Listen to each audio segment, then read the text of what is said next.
SPARS scenario cosplay featuring the Cuomo brothers.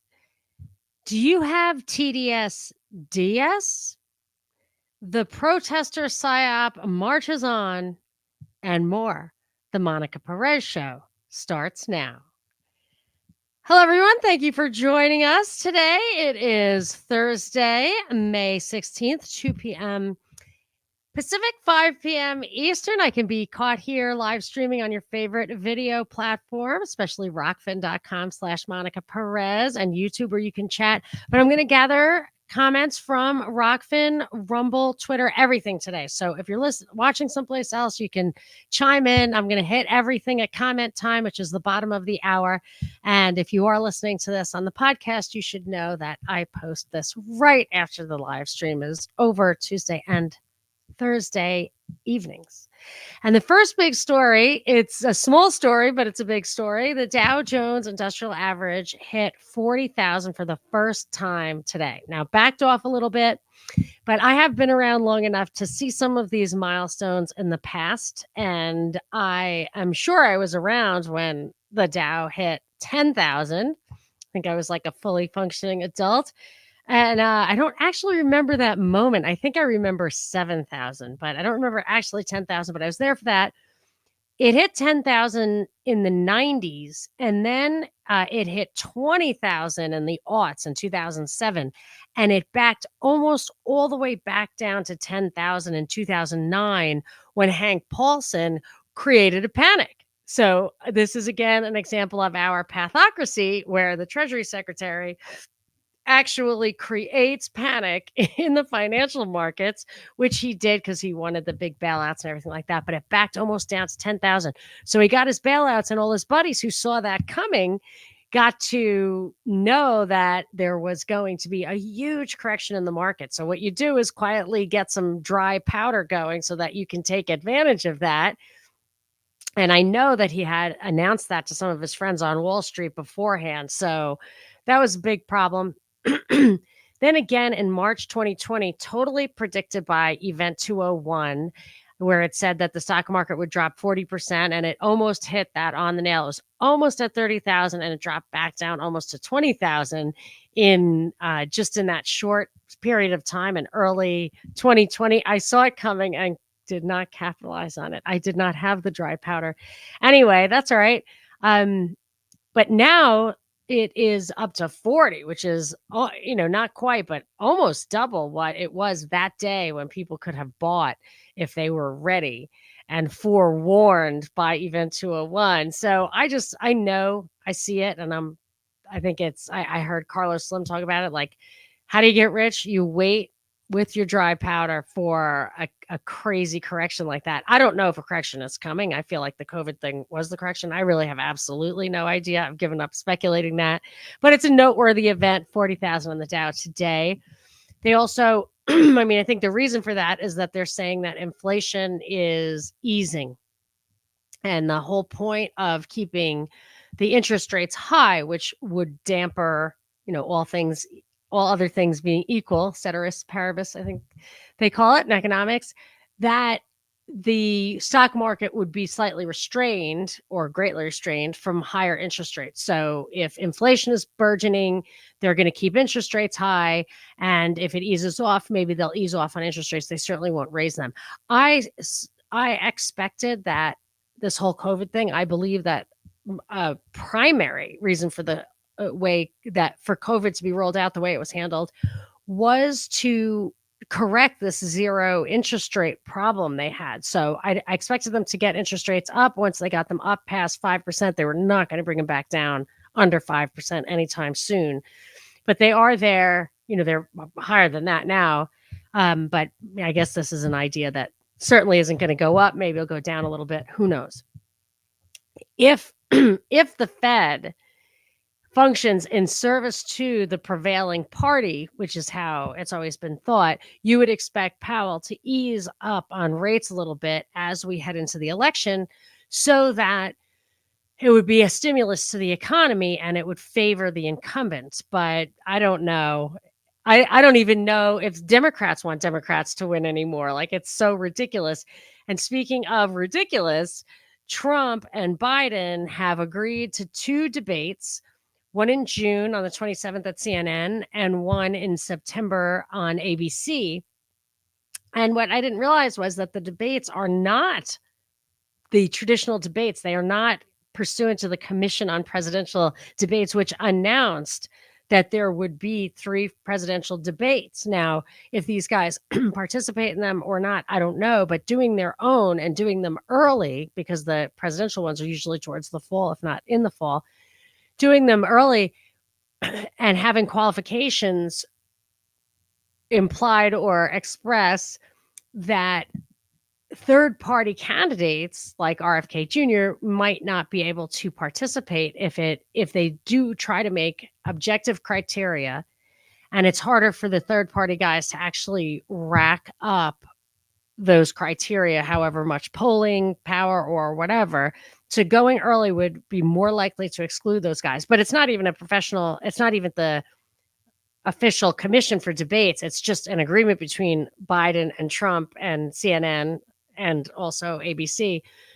So they can do whatever they want, but they are going, supposedly, we'll see it when it happens, Biden and Trump. Biden's going to be 82 by the inauguration, by the way, and Trump will be 78. Jake Tapper and Dana Bash, are going to be the CNN moderators. David Muir and Lindsay Davis will be ABC's moderator, and there will be no audience. They're saying, there's a bunch of stuff. Who cares? I mean, really. There's a lot of back and forth, but I don't really care. I saw an article in the Wall Street Journal, though, that I did think was kind of funny that I didn't know. Biden and Trump claim, and I believe it, to never have had a drink. I didn't know Biden claimed that he never had a drink. Anyway, they don't drink. Neither of them drinks. I always thought that was a little sus when people don't drink, because they can really be trusted to never tell secrets, probably better than people who do drink. George W. didn't drink, but only because he had already fulfilled his lifetime quota of drinking prior to that, being president. Ronald Reagan never drank for the same reason both Biden and Trump claim to not drink, is that he had an alcoholic father. They said they had alcoholic families. One of the articles I read about that, it was a very cute, very punny article in the Wall Street Journal that I read. I'll put it in the show notes at monicaperezshow.com. But another article I read, so I dug in to see if presidents usually don't drink, because maybe that's a way to keep them in line, make sure you've got people you can trust. That and in one of the articles I read, it said Biden and Trump, that's the first time there was what I'm going to call a dry versus dry trade-off, face-off, because neither of them drinks. But I think Jimmy Carter didn't drink either, and he faced off against Ronald Reagan. So there was already dry versus dry. Who else? Mitt Romney, Mormon. Presumably he's a good Mormon, and did not drink. And I'm just telling you, looking at the quality of his skin, I'm going to say he's not a drinker. Take it from me. Like, drinking will wreck your skin. So that is one of many reasons to keep it in check. Many, many, many reasons. There was something pretty funny. Oh, by the way, by coincidence, Gen Z is a low drinking generation. And as a matter of fact, you see all these fancy mocktails coming out that are in like liquor bottles and stuff. It's to cater to adults who don't drink. And I actually wonder if that's because pot is legal or vaping or whatever. But like, if you go to events, you'll see mocktails offered at the bars. And so this is like in keeping with the zeitgeist, but there was something kind of funny. I guess I've been following the cocktail scene these days because Monday was World Cocktail Day, and I made tequila mockingbirds, which is kind of like a watermelon jalapeno cocktail. Geez, if I remember, I'll put it in the show notes. It's super easy to make, and it's fantastically delicious and very low calories. So it's called a tequila mockingbird. Look it up and just use like keto syrup instead of sugar. But I digress. There was a funny little thing, though, about these guys who don't drink. Like, they can't, like, I think it was all about Milwaukee or something, where they can't just go to a bar and get liquored up. So Lisa Hawkins, a spokeswoman for the Distilled Spirits Council of the United States, said her trade organization launched The Cocktail Party, which is a fictional political entity. It has a conference in March, and the goal is to unify consumers around issues facing the industry. She said they're bar partisan. So I think I belong to the Cocktail Party. I'm definitely not a Democrat or a Republican, so let's just say I'm a cocktailer. Okay. Oh, but this is something hilarious. I'm hat tipping my producer Bobby on this one. He said he doesn't have Trump derangement syndrome, TDS. He has Trump derangement syndrome, where if someone has Trump derangement syndrome, it makes him crazy. I completely understand that. And he, like me, is like, I'm not a Trump supporter. I find myself defending Trump just because of people who have Trump derangement syndrome. I don't defend Trump even against those people.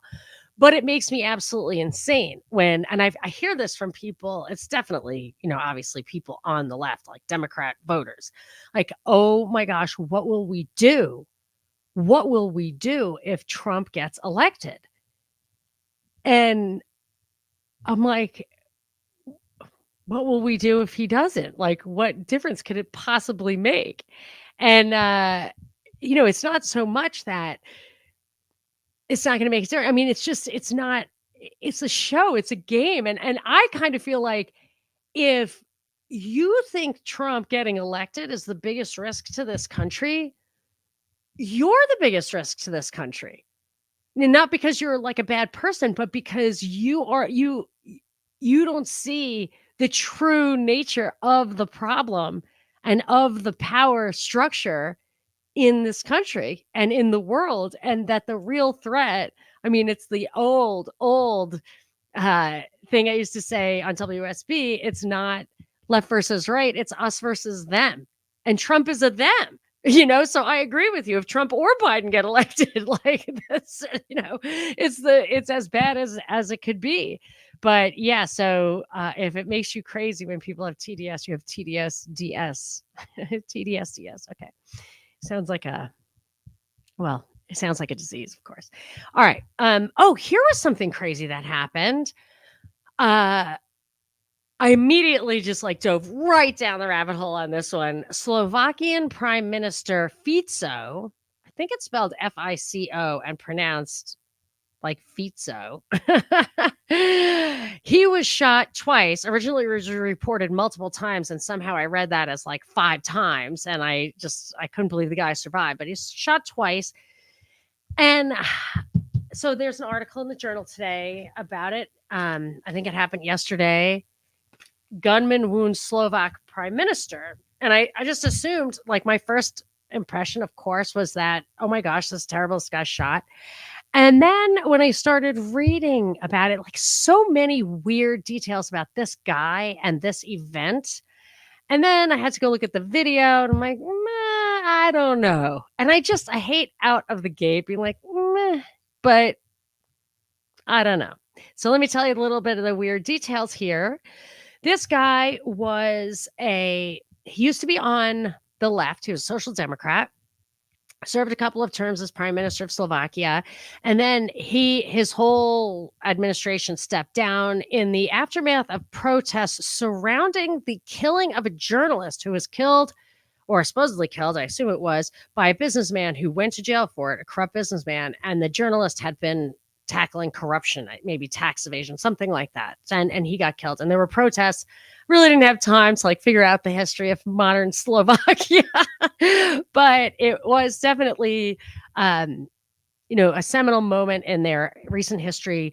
This guy was on the left, and then he came back, got reelected a few years later, recently after a gap, as someone on the right, who supposedly is kind of more like Orban from Hungary. And he's the guy who stands up against the immigration stuff, against Soros. And so that this guy comes from the left, but now he's pivoted towards an Orban-like figure. One thing could be that he was put up to it, that he's faking being on the right. I mean, it could just be political. Like, the best case scenario is it's political opportunism, but it also could be that he is just playing a role here and will act kooky or whatever and will taint Orban by if they're in the same basket. So there's a possibility of that. He he used to go along with the West's support of Ukraine, and now he's saying no more money to Ukraine. And it borders Slovakia. I did not realize this borders Ukraine. I have to look at a map. It said that in one of these articles. I have to look at a map. It borders Ukraine. I did not realize that. So that would be a big deal. So if he was genuinely against it, I could see the West rubbing him out. So they arrested a lone wolf guy.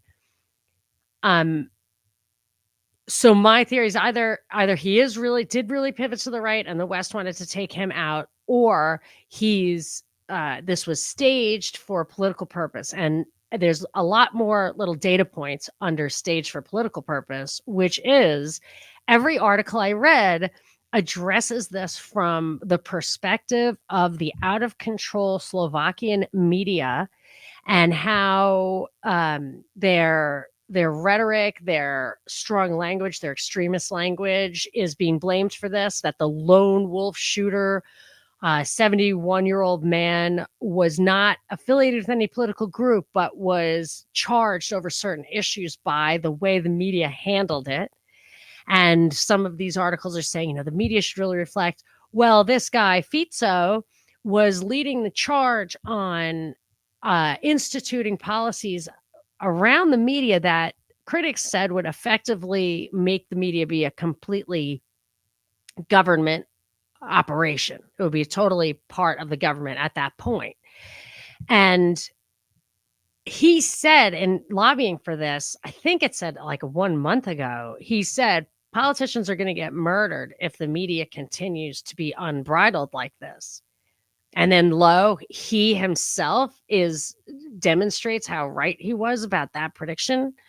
So as soon as I saw that, I was like, okay, if this guy survives, then, that lends to the idea, although sometimes you can play your role in a PsyOp and you don't survive. So I don't know, but it looks like he's going to survive. He had 5 hours worth of surgery at, I kid you not, FDR hospital in Slovakia. Wonder who paid for that. So let's see if this, of course, it's going to be his rallying cry when he comes out of it as to why he needs this media protection. But and when you look at the video, it's very weird. He goes over to this tiny group of people with just a limited number of barricades, and they're standing on one side of the barricade and he's standing on the other, which you could definitely walk around. He is packing heat, by the way. He gets shot by the guy. He lunges towards the guy. I guess he gets shot by the guy again. As he's leaving to get from there to his car, and they kind of drag him away.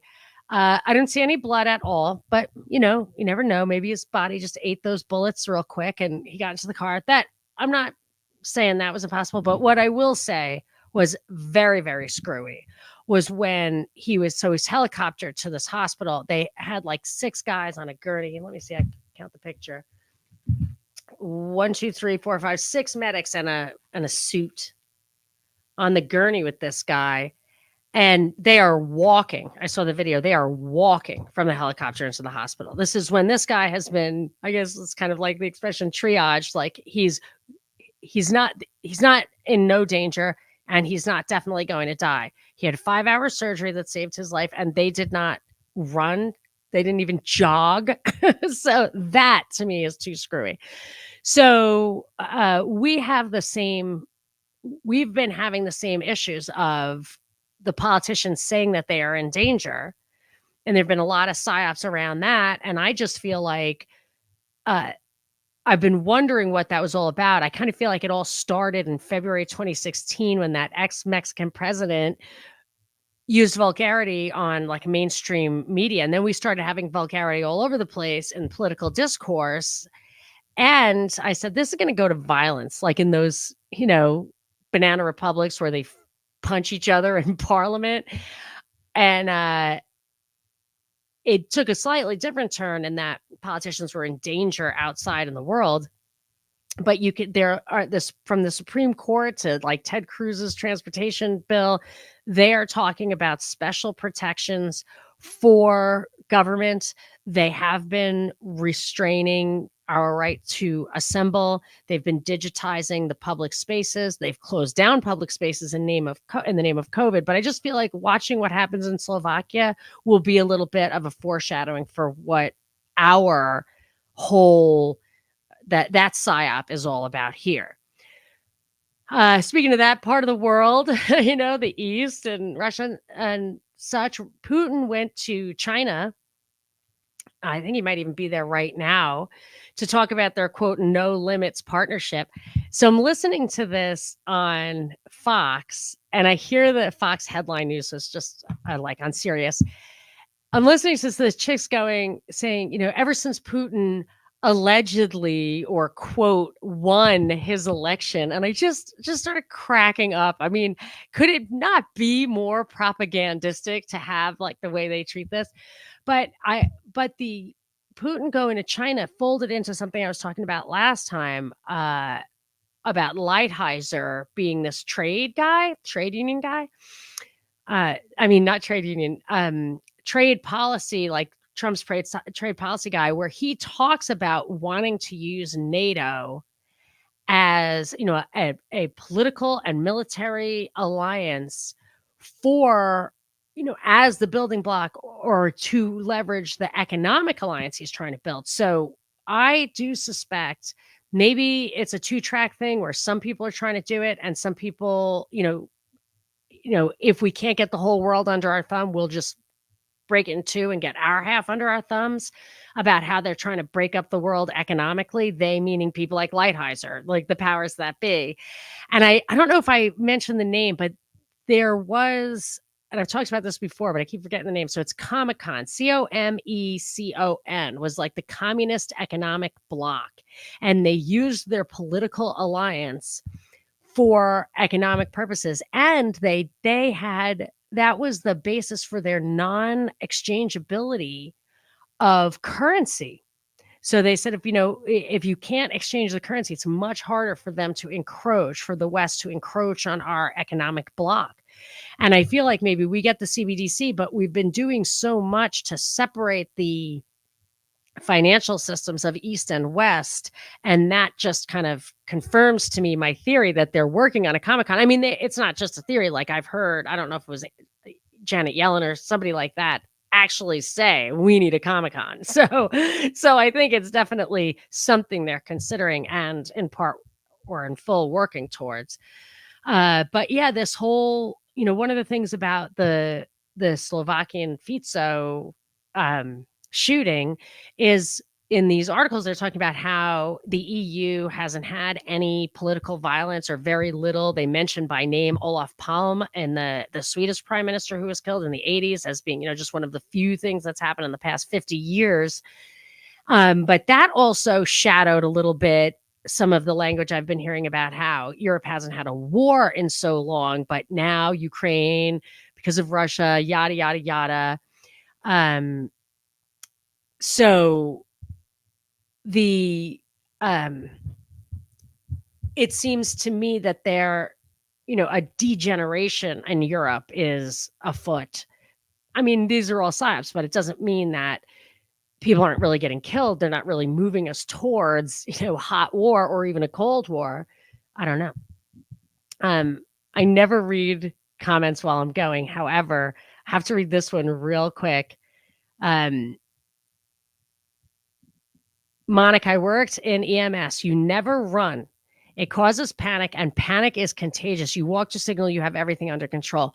Wow, that is just so true. Like, I feel like that in my own life, too. If I've got somebody, one of my kids is hurt or, I try to keep them calm. You would think you'd get a little jog out of these guys, but okay, I understand completely. All right, so I will reweigh my assessment that this looks kind of fake to me, and to take that out of it. So we'll see. Let's see how it unfolds. The proof of the pudding will be in the eating, as they say. Okay, so there was so that's that's the latest in the foreign news, the political realm. But speaking of PsyOps, you remember that Miami condo collapse. Obviously, everybody remembers that, or I expect you to.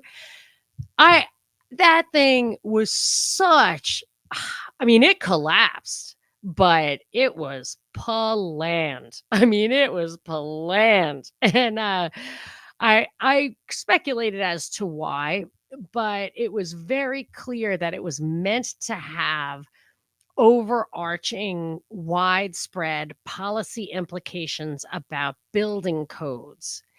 And I figured it was a real estate play. I didn't I might have anticipated the mechanism. I don't know, but I definitely wanted to see who was going to benefit. Well, there was an article in the journal just a couple of days ago. New Florida law roils its condo market 3 years after Surfside collapse. More units are being dumped on the market because of six-figure special assessments tied to repairs for older buildings. And it goes into the story of this guy who bought his condo for under 200 grand. He was very happy. He's old. It was overlooking the ocean. The board assessed something, the repairs at whatever it was, 30 million, which to him was, for his portion of it, was more than he paid for the condo. Now we have 6-7% interest rates. If what's happening is, so he is having to sell his condo because he can't afford that assessment.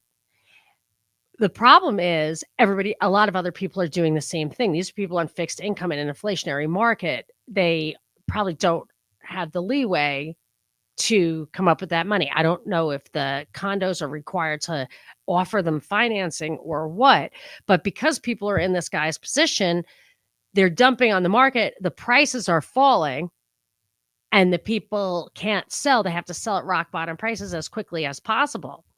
So so even if his place is worth still 200 grand, it's not. I think it said he could probably sell it for 110 right now. What do you think is going to happen? These builders, the accumulators of this kind of real estate are going to come in and snap it up. And I would just like to know, I bet you could trace the people who actually benefit to the people who were in on this. And that's when I knew that DeSantis was absolutely, positively, fully aware, of what's going on in the world and was totally complicit in it because he acted like this thing was real and it's definitely not real. So, I mean, it collapsed, but you know what I'm saying? And that probably goes with the other news that I've been hearing the last couple of days today on the air and yesterday in the newspaper about how rental companies, how the bill, so, there's a housing shortage everywhere at once for whatever reason. And so the buildings that are going up are in high demand. Well, the building of big developments is getting taken over, according to these reports in the Wall Street Journal, Fox News, et cetera, by companies that intend to rent single-family homes out of the gate. They are not meant to be sold. And in the article I was reading, it referred to an article from last year that said that the companies that, okay, this is it, that Congress is scrutinizing companies who have gone in and gobbled up single-family homes only to convert them to rentals. So in the article that I clicked through, it was an old article. It was like, I mean, I feel like it was 4 or 5 years old or more. It can't have been that old, but it was a little bit old. It says, here's a quote from that article. Critics of regulation note that many of the largest investors have bought very few or no homes in the past year. The great trade is done, said John Burns, founder of his eponymous housing research and consulting firm. So what are you trying to stop? And I've often said this about policies or media attention or whatever. It's once it's done, once it's too late, you can call attention to the problem. That's going to go to our clip after the comments.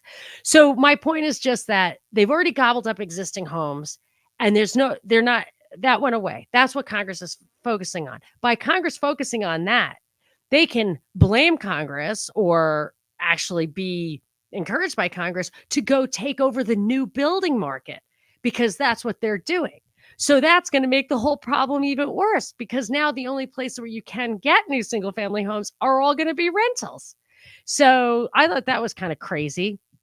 It says last year, developers completed 39% more new rental homes than in 2022. And I don't know, not for nothing, Janet Yellen wants mortgage originators to be considered too big to fail, to be guaranteed by the federal government. So I don't know how that all folds in. I am a little sus of some of those mortgage originators, as I've talked about in shows past, but I can't go backwards because we don't have a lot of time on this show. So let us hit the comments and then we'll get to our last story and the clips. Okay, I am definitely gonna try to hit if anybody has Rockfin or anything. Okay.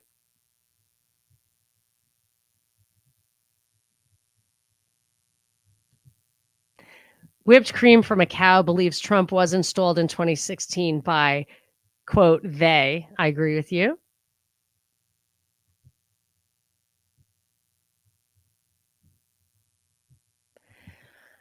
I'm going to have to get to this. This is Kelvin. The Procession of Sura by Jean Baudrillard. Wachowskis loved him. 4 phases. We're in phase 4. 29 pages. Well worth a read. Okay. I have to write these things down and it's real time. I have to put that in the show notes. What else was I going to put in the show notes? Kelvin's comment is going to go in the show. Oh, my cocktail recipe. Okay. Okay. Oh, yes. Comic-Con. I've noticed that. Sounds like Comic-Con. Like the comic conference, but it's really communist economic bloc.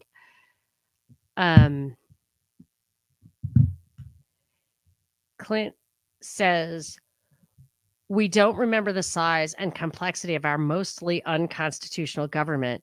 It's the greatest obstacle destroying freedom. There's an army of college-educated thinkers planning our demise. Actually, that goes to my last story. My second to last story about the protests. First of all, let me just see if I've got anybody on commenting. People are not in the habit of commenting on Rockfin and Rumble because I never read them. So if you want to get into that habit, maybe we'll do that in the future. Okay, this is me. Oh, there's a lot of comments on Rockfin.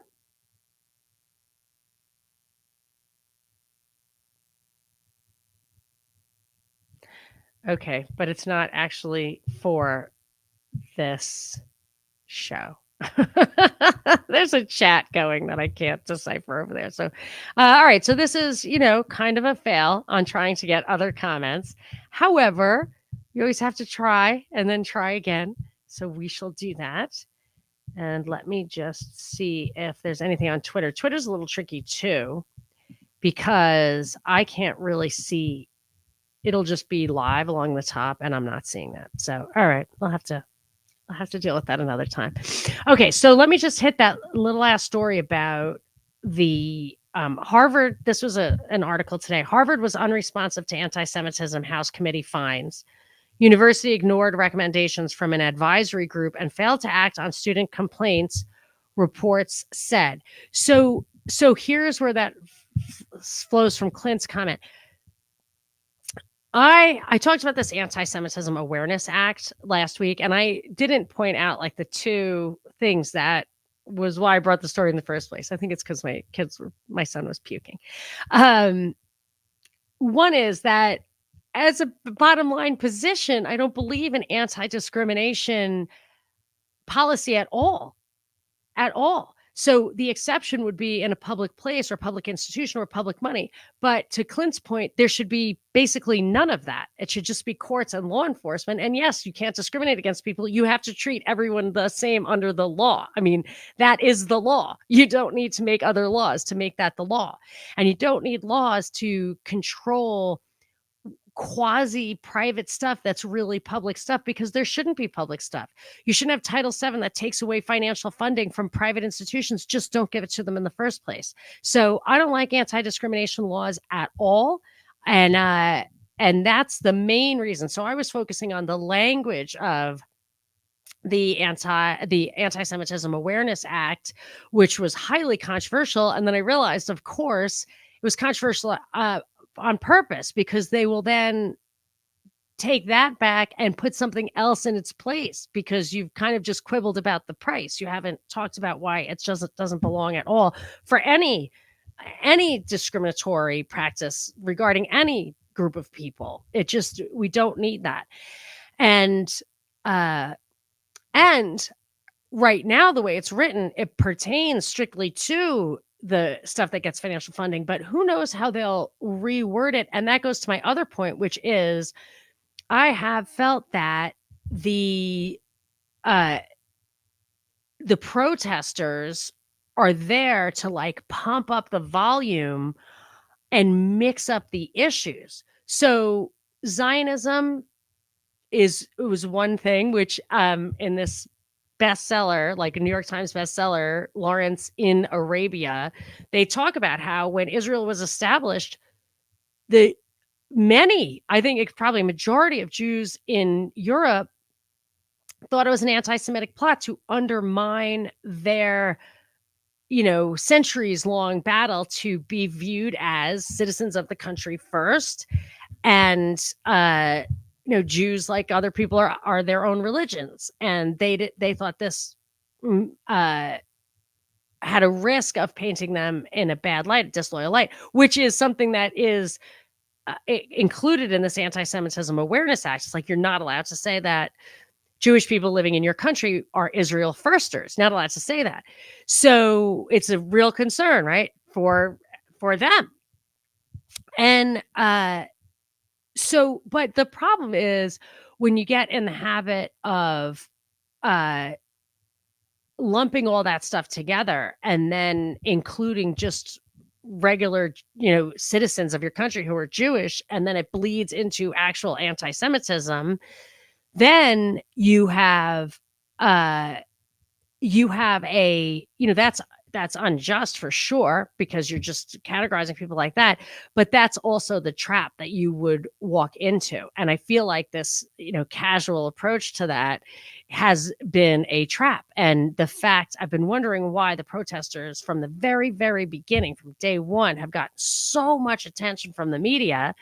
And my guess is it's to, get people to forget themselves and what is, the difference between painting people with a broad brush for the actions of others. So I think it's sketchy. I think it's a setup, and I don't like it. But anyway, so the thing was that Harvard's policies are being scrutinized by Congress, and I'm like, Harvard's a private institution. Their beef is with their donors, their constituents. Let them hash that out and accept the consequences of losing donors, for example. So this stuff, I mean, the protests are obviously there for a reason, and I think it is part of,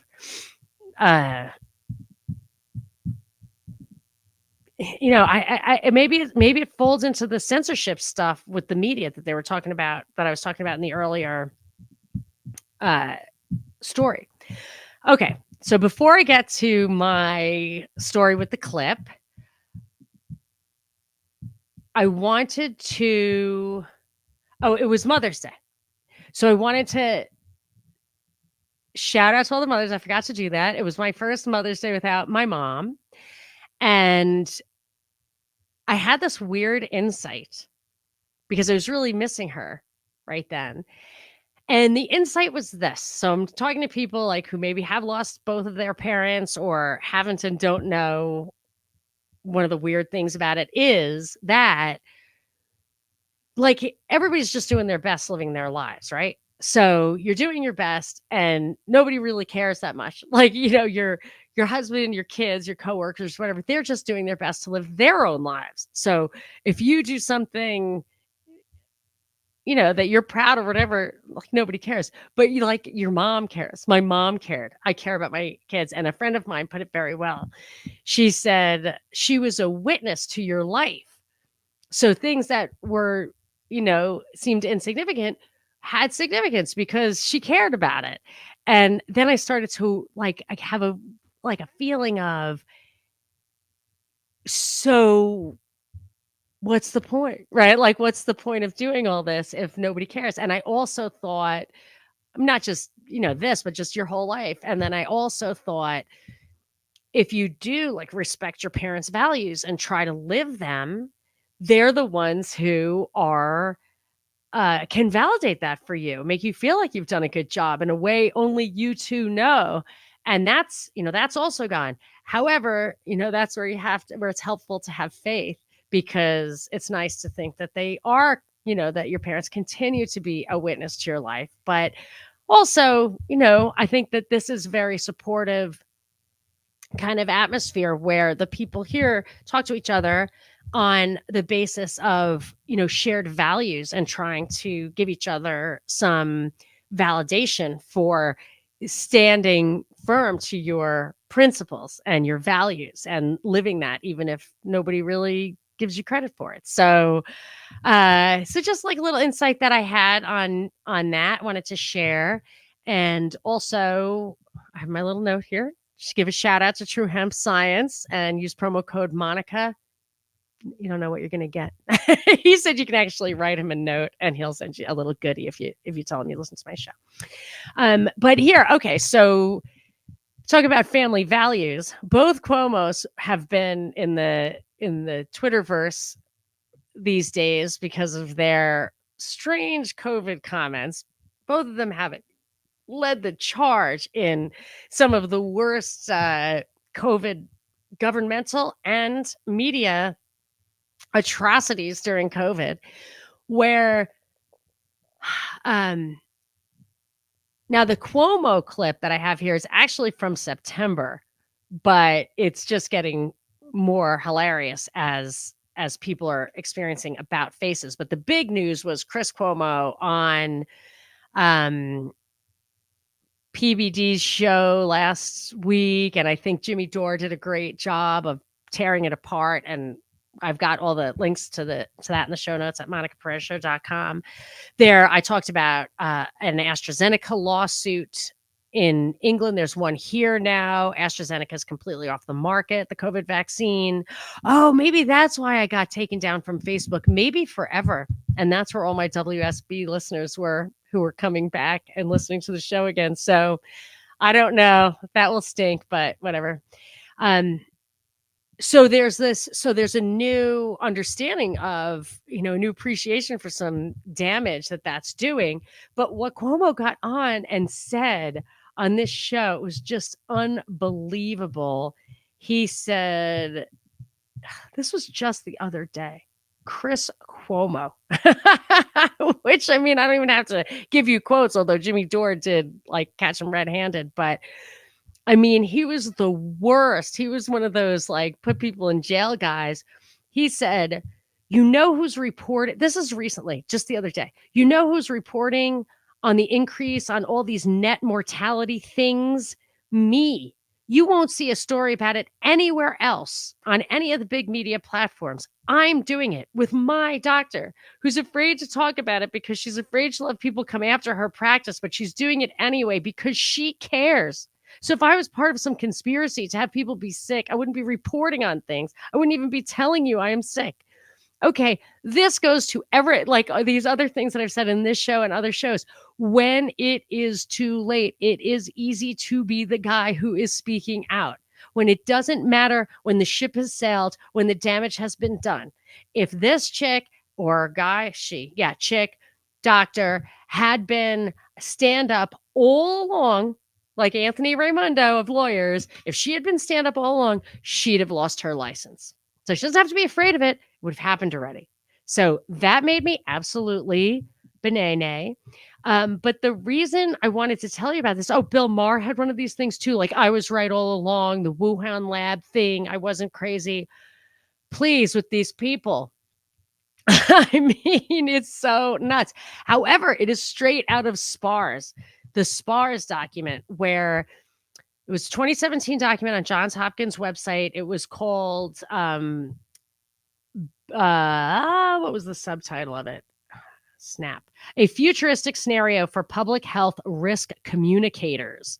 So the futurists are the plotters of how to institute their evil plots. They're in think tanks that report up to bigger think tanks, and they get implemented. In this case, who is they? Who's they who implements it? In this case, it was Johns Hopkins, it was the CDC, it was the World Health Organization, it was Bill and Melinda Gates, and it was like a lot of other people. J&J was at Event 201, all of this. So these guys plan it and plot it, and they do it in different ways. And this document, the SPARS document, was about communication. It was about propaganda.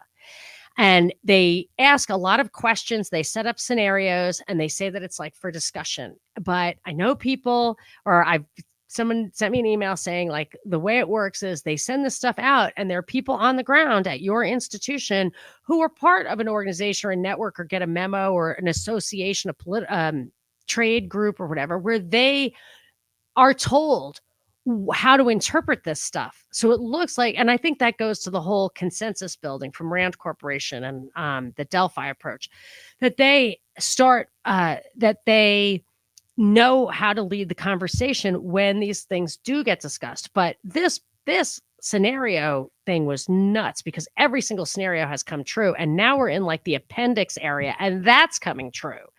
So, let's see. One of the things was, this is on page 64 of SPARS, and this is going to go to the clip that we're going to hear from Andrew Cuomo in just a second. It says, a key message would convey appreciation for adhering to public health recommendations, including vaccinations, to hasten the end of the pandemic in the face of considerable uncertainty. That goes absolutely to the clip we're going to hear. And you know what? Let's just go to the clip. Enough of my yammering. Let us get to that. And I will leave you with it. But let me read again just what the SPARS document said, and then you can listen to the quote.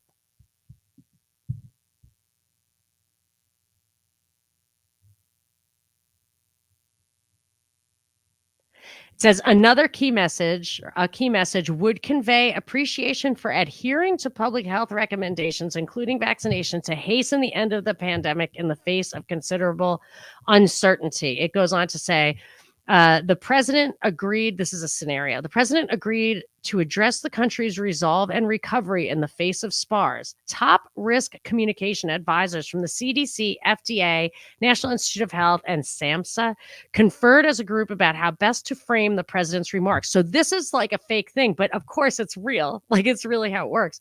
The group vigorously debated whether it was appropriate for the president to acknowledge the sacrifice that vaccine recipients had made on behalf of their communities, or to console them in their grief over their sacrifice. That goes also to what Chris Cuomo is doing, and all of this. I mean, this thing is worth reading. I'll put that, of course, obviously, all in the show notes. Okay, here you go. Andrew Cuomo talking to that Dr. Leanna, what is her name? Not very well organized on this clip today. Leanna Kwan? Is that her name? Well, actually, it's on the thing. Snap. Sorry. Okay. Until next week. Thank you for listening. This is Monica Perez. I believe if government were to now say, we just made a finding that there's a new virus and everyone should do X, Y, and Z, the amount of compliance with X, Y, and Z would be much, much lower than it was at the beginning of COVID, because people do not trust the government, especially on this issue, the way they did at the beginning. And that would be a complicating factor, right? When you have people who just don't listen, because government had no capacity to enforce any of this. You must wear a mask. And people wore masks in New York. But if they said, I'm not wearing a mask, there was nothing I could do about it. You must close your private business. I won't. Well, there was nothing I could really do about it. It was really all voluntary, and it was extraordinary when you think about it, that society acted with that uniformity voluntarily, because I had no enforcement capacity. So you have a reduced trust in government.